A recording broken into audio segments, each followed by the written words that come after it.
আসসালামু আলাইকুম রহমতুল্লাহ। প্রিয় দর্শক শ্রোতা সকলে কেমন আছেন? আশা করছি অনেক ভালো আছেন।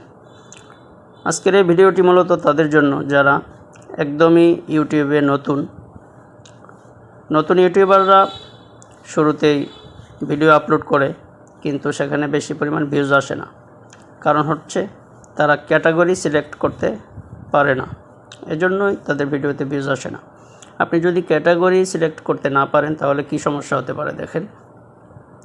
সমস্যাটা হবে এরকম, আপনি যদি কমেডি টাইপের ভিডিও বানান আর ক্যাটাগরি সিলেক্ট থাকে সেখানে সায়েন্স অ্যান্ড টেকনোলজি, তাহলে ওই ভিডিওটা কিন্তু ইউটিউব অ্যালগরিদম যে আছে সে কিন্তু যারা সায়েন্স অ্যান্ড টেকনোলজি বিষয়ের ভিডিও দেখে তাদের নিকটই এটা পৌঁছাবে। আর যখন তাদের সামনে এটা যাওয়ার পর তারা যদি ভুলবশত সেখানে ক্লিক করেও ফেলে, তৎক্ষণাৎ কিন্তু সেখান থেকে বের হয়ে চলে যাবে।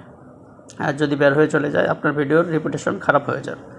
অতএব ভিডিও আপলোড করার আগে আপনার ক্যাটাগরিটা জানতে হবে। এটা জানার একটা সহজ মাধ্যম আছে, সেই বিষয়টা আমি আজকে জানাবো। তার আগে একটু মনে করিয়ে দিই, আপনি যদি আমার চ্যানেলে নতুন হয়ে থাকেন তাহলে এখনই চ্যানেলটি সাবস্ক্রাইব করে পাশে থাকা বেল আইকনটি বাজিয়ে দিবেন। আর যদি অলরেডি সাবস্ক্রাইব করে থাকেন আপনাকে অসংখ্য ধন্যবাদ। তাহলে মূল আলোচনায় চলে যাব। আপনি যদি অন্যের ভিডিওর ক্যাটাগরি চেক করতে পারেন তাহলে আপনার ক্যাটাগরি সিলেক্ট করা সহজ হবে আপনার জন্য। আপনি ইউটিউবে যত ভিডিও আছে, যে কোনো ভিডিও আপনার যে রিলেটেড ভিডিও আপনি বানাচ্ছেন সেই রিলেটেড ভিডিওগুলোর কি ক্যাটাগরি দেওয়া হয়েছে সেটা যদি আপনি চেক করতে পারেন তাহলে আপনার জন্য বিষয়টা সহজ হয়ে যাবে। এজন্য আমি আজকে এই বিষয়টি দেখাবো কিভাবে অন্যের ভিডিওর ক্যাটাগরি চেক করতে হয়। এজন্য আপনাকে চলে যেতে হবে ক্রোম ব্রাউজারে যাওয়ার পর আপনি ইউটিউবে ঢুকবেন।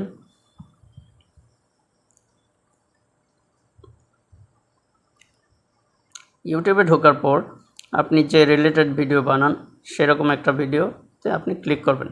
ধরুন আপনি ইসলামিক কন্টেন্ট নিয়ে কাজ করেন, তাহলে আপনি সূরা ইয়াসিনের একটা ভিডিও আমি প্লে করলাম। এখন আমি দেখব এই ভিডিওটার ক্যাটাগরি কী দেওয়া হয়েছে। এর জন্য আমাকে কী করতে হবে, এই যে ইউটিউবের যে সার্চ বক্স আছে সেখানে আমাকে ক্লিক করতে হবে। ক্লিক করার পর এটা নিচে চলে আসছে, এখানে কপির একটা অপশন আছে, এখানে ক্লিক করব। এটা কপি হয়ে গেছে। এখন সার্চ বক্সে এটাকে আমি পেস্ট করে দিব। পেস্ট করার পর যে কাজটা করতে হবে, শুরুতে চলে আসতে হবে, একদম শুরুতে আসার পরে আপনাকে এখানে লিখতে হবে